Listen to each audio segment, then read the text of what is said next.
Okay, here we go. So, we're gonna make this little baby sweater.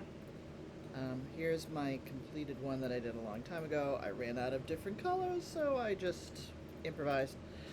Which is what I'm gonna do here. I'm gonna use a bunch of leftover colors to make my baby sweater.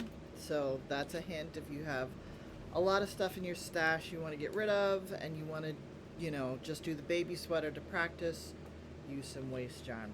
Okay, so we were in class and we talked about the pattern, the different sizes, the different needle sizes, and your gauge should be 18 stitches and 24 rounds, which is 4.5 stitches per inch. And you can watch the other video that I made on swatching in the round, joining in the round. And then here's all the math if you want to look at the chart to see, like, if you want to make a sweater that fits you. Here's all the different chest sizes that you measure around your chest. When you do that, when you make your own, circle all of your sizes. Put a little, I use this bright pink so I don't have to like count every single time I get to the 7th color, whatever size. I know where it is. I don't have to go searching for it. I just go through the whole thing. So there's that. So then the next thing is to, we're going to work from top down in the round. Cast on stitches. If you're just doing the baby size, it's very easy. It's the very first number. And then you join and you place. BOR means beginning of round marker. I didn't do that because I made mine in sort of my standard sock shape. So I have half the stitches up here and the other half of the stitches on these down here. So I know that the beginning of the round, plus here's my tail. So the beginning of the round is where my tail is. So I know that on this corner is the beginning of my round, right? You do you. Put a stitch marker at the stitch markers are your friend. Use as many, even when you're casting on, to keep track of how many stitches you've got. Put a stitch marker every 10 stitches or whatever, kind of a thing. Use your stitch markers. So anyways, so know what the beginning of the round is, and you can choose to either do the ribbing or do the ribbing last. This helps to make a better, not better, but it's easier, here we go, easier to adjust the neckline if you do it later. So I'm going to do it later, so I just cast on and started to go. So then, after you cast on, they want you to increase a number of stitches.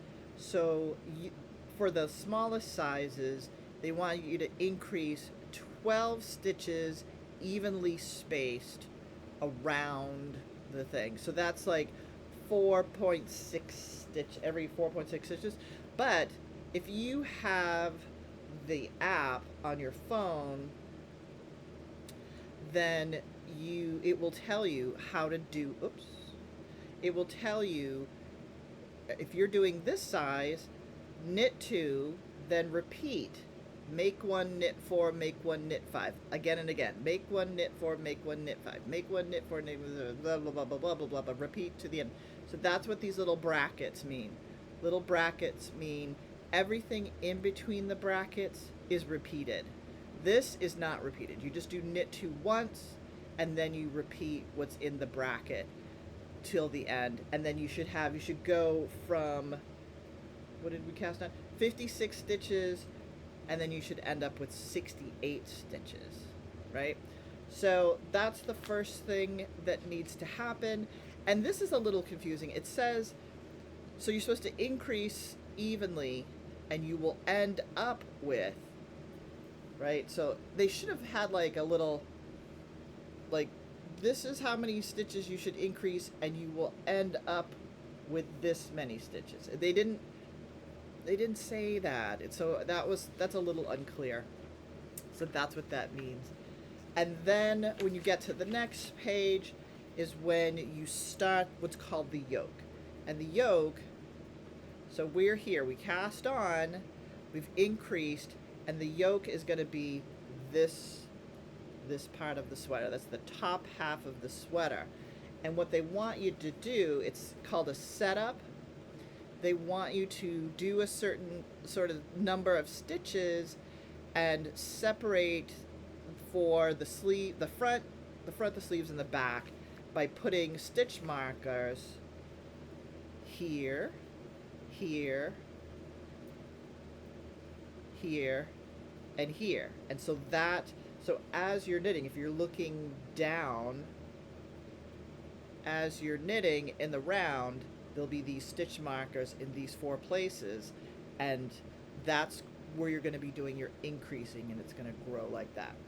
So for the next class, cast on in your preferred cast on, do the increases, the increase round to get to the next size, and then see if you can get to just placing your stitch markers and being ready to do the increases. And then we'll talk about the increases at the next class.